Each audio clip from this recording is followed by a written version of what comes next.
Salut, c'est le Point Rouge. Hop là! Voilà, c'est un débat citoyen dans la rue. Tout le monde peut venir discuter. Bonjour monsieur, vous êtes pollueur? Ouais, un pollueur, une pollueuse? Absolument. Ouais, vous êtes fier? Non, pas du tout. Voilà, c'est ça, ouais. Est-ce que ça vous pose un problème de polluer? Un petit peu quand même, un petit peu. Ouais. Mais c'est un moyen de transport facile. Donc on est bien obligé malgré tout. Mais c'est vrai que c'est dérangeant, je comprends. Et vous, ça vous dérange de polluer ou pas? Bah, un peu, mais bon, on fait comme tout le monde. Tout le monde peut participer, j'attends quelques invités. Bonjour, vous êtes pollueur? Président des Dieselistes de France. Ah, c'est vous le... C'est moi, c'est Ah bah moi. venez au Point Rouge.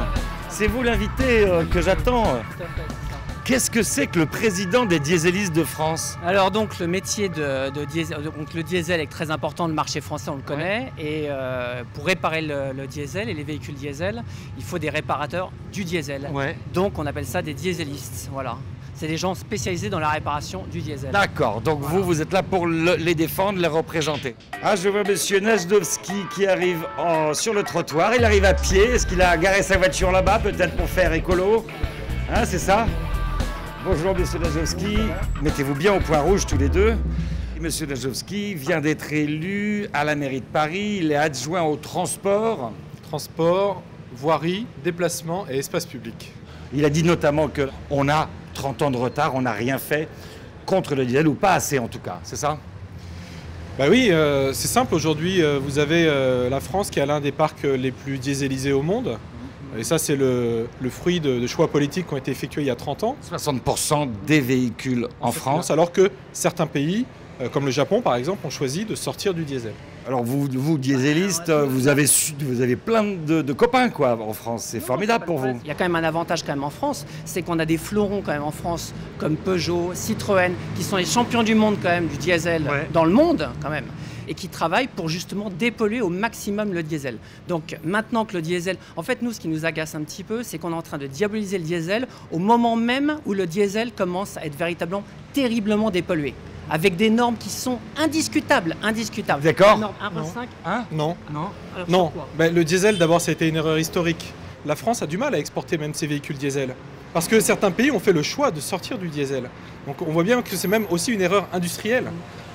Et c'est non seulement une erreur industrielle, mais c'est aussi une erreur sanitaire. Qu'on le veuille ou non, le diesel émet des particules fines. Et ces particules fines, je rappelle quand même qu'elles sont classées comme cancérogènes certains par l'Organisation mondiale de la santé depuis 2012. Et sur la question donc, du diesel plus particulièrement et des filtres à particules, on a aussi le problème, un filtre à particules, il faut quand même plusieurs kilomètres pour qu'il chauffe et que ça se mette, que ça se mette en route. Et donc on a aussi, ce problème-là. Ça c'est quelque chose Ça, c'est un que amalgame, j'ai ça. lu, c'est-à-dire qu'en fait le pot catalytique ou le filtre à particules ne fonctionne que au bout de 20 minutes. Non, faux. C'est Le filtre à faux ça? particules- Non, oui. Le filtre à particules bloque les particules dès le départ, Ouais. dès le démarrage. La seule chose, et ça c'est un amalgame, c'est que le filtre à particules a besoin de se régénérer. Et pour pouvoir se régénérer, c'est-à-dire détruire les particules qui se sont bloquées à l'intérieur, effectivement, il faut que le filtre à particules soit en chauffe. Initialement, le diesel était fait pour les gros rouleurs. Il aurait dû rester pour les gros rouleurs. Alors pourquoi on a donné ça un peu à tout le monde? Ah bah parce qu'il y a eu du lobbying, je pense notamment de PSA, Peugeot, Citroën, qui ont fait du lobbying pour développer le diesel sur les véhicules particuliers. Alors vous, dans votre programme pour Paris, vous disiez il faut interdire la circulation de certains véhicules diesel dans Paris. Vous êtes maintenant en affaires, vous allez le faire?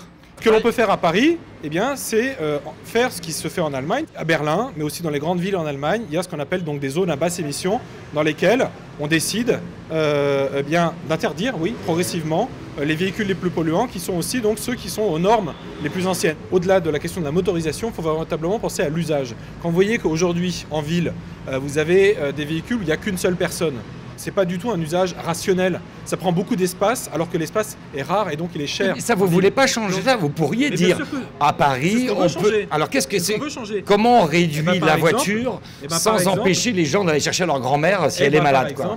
Par exemple, en développant ce qu'on appelle l'autopartage. Ouais. L'autopartage, c'est le fait de partager un véhicule à plusieurs. Et vous savez ce qui s'est passé? Il y a quelque chose de très intéressant qui s'est passé au moment de la mise en place de la circulation alternée, quand on était en plein pic de pollution. Ouais, la ville de Paris a mis une semaine à réagir. Ouais, ça a été d'ailleurs vraiment pas terrible. Oui. Vous étiez d'ailleurs à la mairie déjà. Moi, je l'avais demandé. J'avais demandé à ce que ce soit mis en place très largement, plusieurs jours en avance. Ça a été mis en place au bout d'une semaine. Et ce qu'on a remarqué ce jour-là, c'est que les sites de covoiturage ont vu leur nombre de réservations exploser. Ça veut dire que les gens sont prêts à s'organiser. Ils sont prêts à faire des efforts, à s'organiser autrement et à se déplacer autrement. Ça fait qu'il y avait moins de voitures. Ça a été acceptable parce que c'était une journée. Ça aurait duré une semaine. Il y a plein de gens qui n'auraient pas pu travailler. Ça aurait été assez compliqué. Par contre, moi, j'ai juste une petite anecdote par rapport à ça. Moi, j'ai 2 voitures. J'ai une voiture extrêmement récente qui est en Euro 6, qui est complètement dépolluée. D'accord. Par contre, c'était pas la bonne plaque d'immatriculation.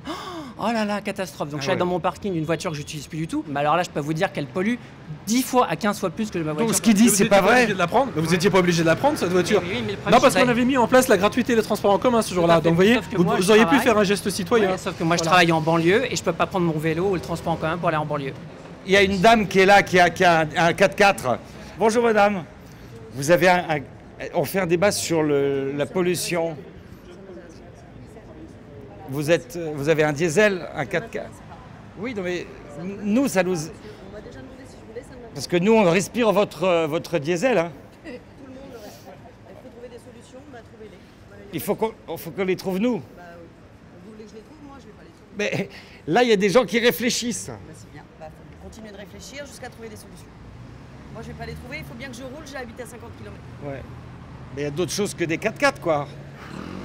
Il y a 42 000 morts à cause de la pollution atmosphérique en France. Il y a plein de morts à cause de plein de choses. 42 000 quand même. Hein. Donc voilà. Il y a de l'indifférence aussi. Hein. C'est-à-dire que, voilà, madame me dit, je ne peux pas faire autrement, quoi. Qui nous trouve des solutions. Voilà. C'est ce qu'elle me dit. Qu'est-ce que vous lui diriez à la dame? Elle vous entend. Hein. Non, mais voilà, c'est son choix personnel. Voilà, maintenant, il y a marqué Sahara sur la carrosserie. J'ai pas l'impression que ce véhicule ait vu la moindre trace de Sahara. Bon, bah, au revoir, madame. Merci, messieurs, d'avoir participé au Point Rouge. C'est un sujet touchy, quand même. Vous avez vu, on touche à l'intime. On touche à l'intime quand on parle de la voiture. À bientôt pour un nouveau Point Rouge.